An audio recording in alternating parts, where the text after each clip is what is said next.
Penambahan jumlah kasus positif COVID-19 di Indonesia kembali menyentuh rekor tertinggi pada Sabtu 6 Juni 2020. Pemerintah mencatat jumlah kasus bertambah 993 orang. Dengan tambahan ini, jumlah masyarakat yang terinfeksi COVID-19 mencapai 30.154 orang. Juru bicara penanganan Corona Ahmad Yuryanto menambahkan daerah terbanyak penambahan kasus positif Corona berada di Jawa Timur dengan 286 kasus. Kemudian diikuti oleh DKI Jakarta dengan penambahan jumlah positif sebanyak 104. Kita telah melakukan pemeriksaan spesimen sebanyak 11.924 spesimen, baik dengan menggunakan real-time PCR maupun dengan menggunakan tes cepat molekuler. Sehingga total yang sudah kita periksa sampai saat ini adalah 405.992 spesimen. Sementara itu jumlah pasien sembuh bertambah 464 menjadi 9.907 dan pasien meninggal bertambah 31 menjadi 1.801. Yuri terus mengajak masyarakat untuk tetap menerapkan protokol kesehatan yang ketat agar terhindar dari infeksi COVID-19. Kebiasaan baru dalam fase new normal harus bisa dijalankan oleh masyarakat agar tetap produktif di tengah pandemi corona. Tim Liputan iNews melaporkan. Apa yang menyebabkan positif COVID-19 terus melonjak? Kita telah terhubung dengan ahli epidemiologi Universitas Indonesia, Pandu Riono. Selamat sore, Pak Pandu. Selamat sore, Mbak. Ya, Pak Pandu, penambahan angka positif corona tembus rekor baru kemarin 993 orang. Apakah ini artinya kita masih berada di puncak penularan virus corona? Ya, jadi kalau dilaporkan hari ini kan jangan diinterpretasikan sebagai kasus hari ini, gitu. Jadi karena ini kan mungkin udah kasus seminggu yang lalu atau 2 minggu yang lalu, gitu. Karena kita menghadapi masalah keterlambatan testing, ya itu juga perlu dijelaskan. Apakah terjadi penumpukan testing, kemudian dikumpulkan hasilnya baru dikumpulkan hari ini. Jadi yang kita tidak mudah menginterpretasikannya. Tapi yang paling jelas, itu indikasi penularan masih tinggi di Indonesia. Terutama di wilayah Jawa Timur dan juga masih ada di DKI.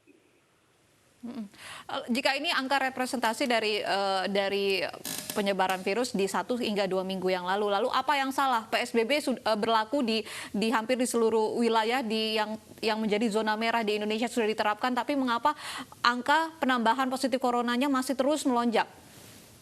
Ya, bukan salahnya PSBB. PSBB kan cuman bagus di atas kertas, tapi di lapangannya nggak bagus karena tidak pernah dimonitoring atau dievaluasi, atau pembatasannya itu tidak pernah ditetapkan. Dan itu yang menjadi perilaku penduduknya juga sudah tidak peduli, gitu. Sebagian besar akan tetap bergerak dalam aktivitas dan sebagainya, sehingga penularan terus terjadi. Jadi salahnya adalah pada perilaku penduduk dan juga yang mengimplementasi PSBB-nya ini tidak melakukan pengawasan dan monitoring. Sudah sebaiknya sih PSBB-nya itu dialihkan menjadi pembatasan sosial yang berbasis komunitas, karena ini lebih tepat, di mana komunitas itu diajak dan sebagai subjek yang bertanggung jawab untuk melakukanlah perilaku-perilaku yang menurunkan risiko, terutama menggunakan masker dan tidak berpergian kalau tidak perlu, lalu cuci tangan dan jaga jarak. Itu kan perilaku yang tidak kelihatannya mudah diucapkan, tapi tidak mudah dilaksanakan, apalagi pakai masker. Orang juga nggak ngerti kenapa harus pakai masker, karena komunikasinya nggak jalan. Selama ini komunikasinya belum menyentuh semua lapisan masyarakat dengan bahasa yang mudah dimengerti dan dipahami oleh masyarakat. Edukasi mengenai penularannya masih kurang di masyarakat, Pak Pandu? Masih kurang, jauh masih kurang. Terutama adalah menggunakan bahasa-bahasa yang dipahami oleh masyarakat dan bukan melalui saluran resmi. Saluran resmi itu nggak jalan. Yang perlu adalah saluran-saluran tradisional dengan masyarakat sendiri yang bicara. Kita tidak pernah memanfaatkan saluran tradisional, menggunakan lawak atau menggunakan ketoprak atau menggunakan media-media lain yang kita bisa manfaatkan. Ini panjang, ini mengubah perilaku. Kita harus menggunakan semua media-media yang disukai oleh masyarakat, bukan media-media yang disukai oleh pemerintah. Pemerintah hanya menggunakan media-media resmi, tapi media tradisional nggak pernah disentuh. Ini yang saya kira perlu lagi diubah strateginya. Itu janganlah menggunakan fixed idea, tapi mindsetnya harus berubah terus, diperbaiki terus, karena Pak kita Pandu, menghadapi masalah yang besar. ini artinya kita harus bersepakat bahwa catatan pentingnya adalah membangun kesadaran kolektif. Kalau kita lihat dengan modifikasi PSBB yang saat ini beralih ke transisi, apa yang menjadi catatan penting yang harus dievaluasi selain bahwa Anda sudah mengatakan tadi ada bagian komunikasi yang top down yang dilakukan yang masih kurang di sana. Faktor apa lagi yang spesifik yang ini penting untuk diperbaiki? Yang perlu diperbaiki adalah sekarang kita harus dalam transisi ini jangan lagi menggunakan zona merah, zona kuning, dan zona yang warna-warna yang tidak ada artinya menurut saya, karena itu hanya diketahui kalau kita ada testing di lokasi tersebut. Yang penting adalah zonanya adalah tingkat kewaspadaan. Jadi kewaspadaannya merah, kuning, dan tidak pernah hijau sebenarnya.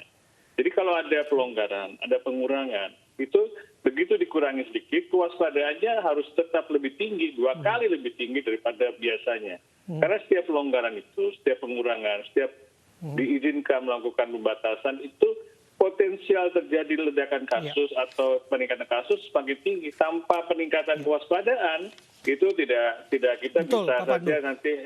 Kalau kita melihat apa yang terjadi di negara kita, seolah-olah indikator epidemiologisnya ini kan berbeda dengan negara lain.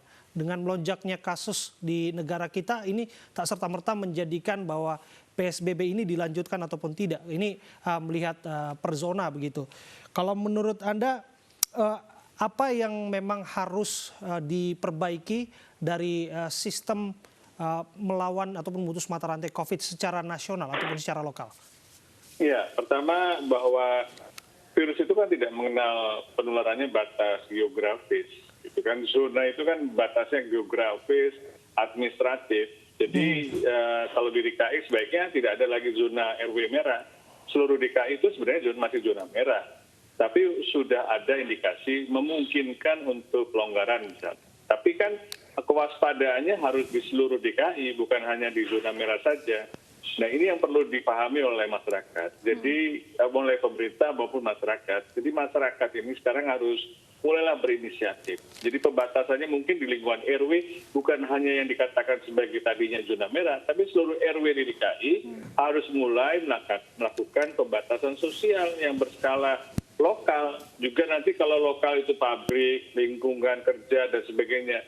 Jadi bukan hanya mengandalkan pemerintah. Pemerintah sudah harus menyerahkan tanggung jawabnya ke masyarakat, dan masyarakat nanti yang membutuhkan apa minta bantuan dari Pemda. Jadi sifatnya adalah dua pihak. Selama ini kan terlalu dominan pemerintah melakukan regulasi dan sebagainya. Regulasinya ternyata tidak mudah diimplementasi di lapangan. Ini yang perlu kita ubah, bahwa masyarakatlah yang sekarang membuat regulasi sendiri, mengaturnya, melakukan edukasi, dan kalau ada masalah diingatkan, masih belum patuh dan sebagainya. Kalau kurang masker ya minta masker dan sebagainya. Sehingga semuanya bisa patuh dengan ini. Menurut saya sih perlu kita edukasi terjalan, kemudian ditata ulang, dikondisikan, dan kemudian dibiasakan sehingga menjadi terbiasa. Dan tahapan-tahapan itu yang harus dilakukan. Baik. Pengubahan perilaku itu perlu tahapan, tidak bisa serta-merta otomatis akan dilakukan oleh semua masyarakat.